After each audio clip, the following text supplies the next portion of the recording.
সিরাজগঞ্জে উপজেলা নির্বাচনকে প্রভাবিত করতে এক প্রার্থীর পক্ষে গোপন বৈঠক করার অভিযোগে এক শিক্ষক ও 5 প্রিজাইডিং অফিসারকে গ্রেফতার করেছে পুলিশ। এ নিয়ে আরো জানাতে সিরাজগঞ্জ থেকে যুক্ত হচ্ছেন সহকর্মী দিলীপ কুমার গৌড়। দিলীপ, এ বিষয়ে বিস্তারিত জানাবেন যে শিক্ষক এবং 5 প্রিজাইডিং অফিসারের বিরুদ্ধে পরবর্তীতে আর কি পদক্ষেপ নেওয়া হচ্ছে, আর মামলার বাকি অভিযুক্ত কারা, এখনো কোনো অভিযান চলছে কিনা? বিকাশে কম খরচে ক্যাশ আউটের লিমিট বেড়ে 50,000, প্রিয় এজেন্টও 2টা।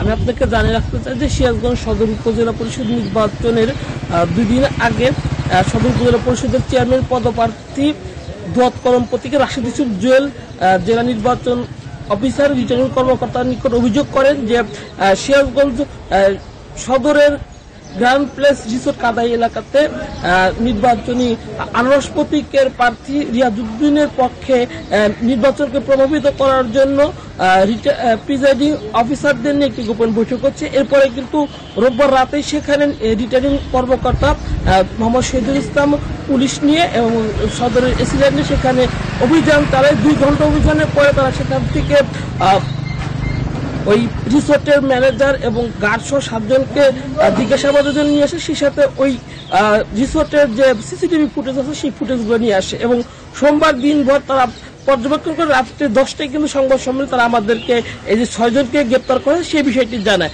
এবং এই বিষয় কিন্তু তারা যেটা জানিয়েছে যে 8 জনকে তারা তথ্য প্রযুক্তির মাধ্যমে পেয়েছে, সেখানে 8 জনের নাম উল্লেখ করে বাকি 20 জনের বিরুদ্ধে অজ্ঞাত দিয়ে কিন্তু তারা থানায় মামলা করেছে এবং সেই মামলায় যে 6 জনকে আটক করেছে তাদের কিন্তু পুলিশ সুপার আমাদের জানিয়েছিলেন যে তাদেরকে জিজ্ঞাসাবাদ করা হবে এই ঘটনার সাথে আরো কারা জড়িত আছে সেই নামগুলো বের করার জন্য এবং আজকে আদালতের মাধ্যমে তাদেরকে কারাগারে পাঠানো হবে। পাশাপাশি এই ঘটনায় আরো যারা জড়িত আছে যে তথ্যগুলো তারা পেয়েছে তাদের ধরার জন্য কিন্তু অভিযান চলছে এবং পুলিশ আমাদেরকে জানিয়েছেন যে এই ঘটনার সাথে যারা জড়িত আছে, যারা নির্বাচনকে প্রভাবিত করতে চেয়েছে তাদের কিন্তু যে আটক বা গ্রেপ্তার আইনে আওতায় আনা সেটা আনবে। এর আগে কিন্তু জেলা রিটার্নিং অফিসার বাদী হয়ে সিরাজগঞ্জ সদর থানায় একটি মামলা দায়ের করেছেন নির্বাচনকে প্রভাবিত করার জন্য।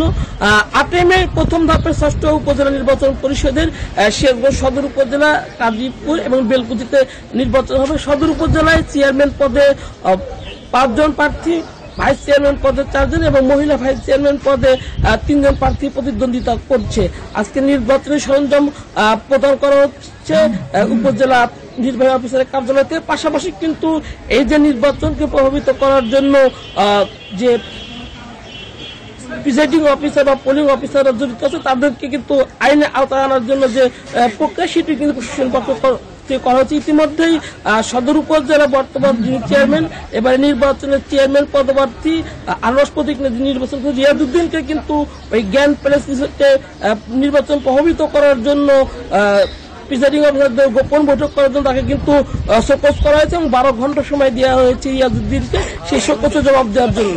তবে এখন পর্যন্ত কিন্তু আমরা যতটুকু জেনেছি যে 6 জনকে গ্রেপ্তার করা হয়েছে। তাদের মধ্যে একজন রয়েছেন আমিনুল ইসলাম, তিনি সরকারি প্রাথমিক বিদ্যালয়ের সহকারী শিক্ষক এবং সহকারী প্রাথমিক শিক্ষক সমিতির সভাপতি এবং একজন ব্যাংক কর্মকর্তা রয়েছেন, তিনি জনতা ব্যাংকের প্রিন্সিপাল অফিসার ইয়াসিন আরাফাত, একটি school and college college school and কলেজের অধ্যক্ষ আশরাফুল ইসলাম এবং যমুনা ডিগ্রি কলেজের প্রভাষক সিরাজুল ইসলাম এবং পুলিশ লাইন্স কলেজের প্রভাষক আবু সাহা, মোট 6 জনকে।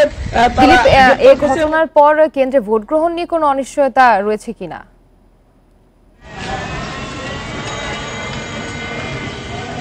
এই ঘটনায় আসলে আমাদের পুলিশের পক্ষ থেকে যেটা হয়েছে যে মোট 10 জন প্রিজাইডিং অফিসারের নাম তারা পেয়েছে যারা এই ঘটনা জড়িত ছিল। সেই 10 জনকে কিন্তু পরিবর্তন করে নতুন করে 10 জন প্রিজাইডিং অফিসার সেখানে নিয়োগ করা হয়েছে এবং ভোট গ্রহণের যে প্রস্তুতি সেই প্রস্তুতি কিন্তু পুলিশের রয়েছে। তারা জানিয়েছেন যে নির্বাচনকে তারা সুষ্ঠুভাবে করতে জেলা প্রশাসন এবং রিটার্নিং অফিসার পক্ষ থেকে সর্বোচ্চ ব্যবস্থা নেওয়া হবে এবং নির্বিঘ্নে তারা আসলে ভোট গ্রহণ করবে বলে আমাদেরকে জানানো হয়েছে। আপনাকে ধন্যবাদ। সিরাজগঞ্জ থেকে জানাচ্ছিলেন সহকর্মী দিলীপ কুমার গৌড়।